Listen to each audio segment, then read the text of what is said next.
Hi, it's the Pasta Man here today. I'm going to be making an old family recipe. I want to first shout out to my family, my Nana, my mom. She's the one, actually Sunday afternoons on a cold winter Sunday like today, obviously put the Sugu on the stove and let it cook and simmer all day.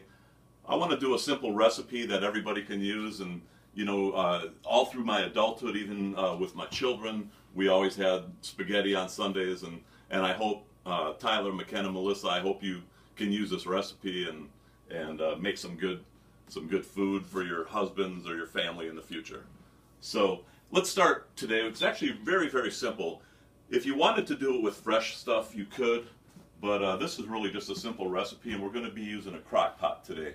So you can put this on in the morning or early in the day, put it on a low setting for 6 hours, and really let it sit and the flavors come in. So we're going to start the recipe. Put this aside. We're going to start the recipe with a can of tomatoes. I like to use the Cento crushed tomatoes. They're actually just 100% tomatoes. There's no additives.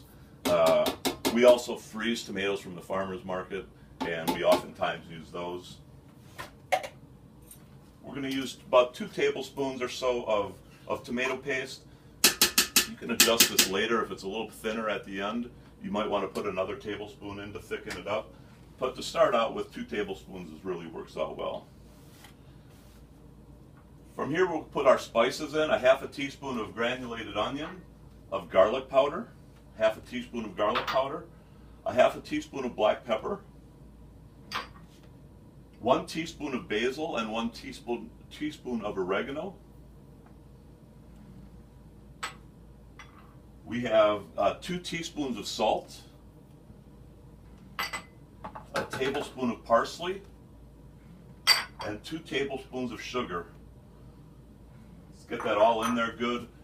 We want to add some liquid to it because it's going to be very thick otherwise. So we actually use either an entire bottle or 2 cups of waters to start with, and you can adjust that later if you wanted to.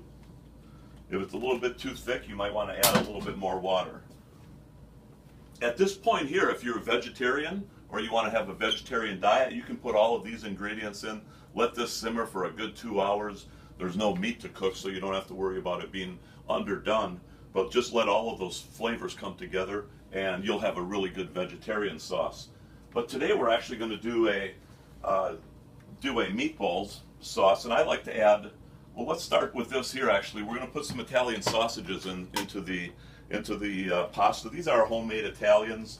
I like to put those in small pieces, about the same size as the meatballs. But let's throw the meatballs together quick, and we're going to start with those. We're going to use a pound of ground beef, a half a cup of breadcrumbs, and a half a cup of Parmesan cheese, 1 egg, 1 whole egg, 2 tablespoons of parsley, and 1 teaspoon of oregano, and then just a 1/4 cup of milk. Now you can use a fork to mix this together. I like to wash my hands and get in there and feel it.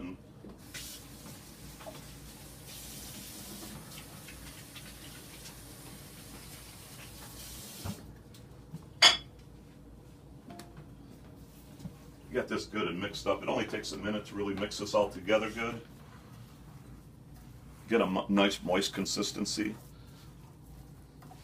Get all that cheese and breadcrumbs mixed in there. Make sure the eggs are all mixed in.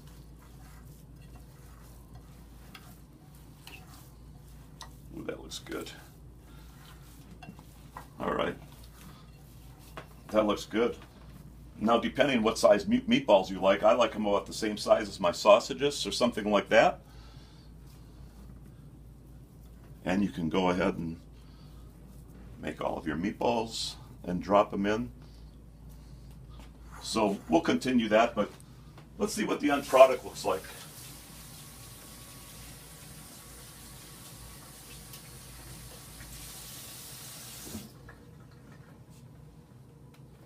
I prepared this recipe earlier today, exactly like we went through. Get a little bit of pasta. Pasta Steve, how long did it cook? Oh, that's a good question, Satu. We actually, on a slow cook, you want to let it go about 6 hours. If you do it on a higher temperature on the crock pot, probably 4 hours, but you really want the temperature to be about 180 degrees, especially on the pork. So if you want to do a temperature test, you can. Ooh, this looks so good. We'll get a meatball out of there. And I think we have a sausage in there. Oh yeah. And it's nice to top it with a little bit of Parmesan. Oh, that looks good.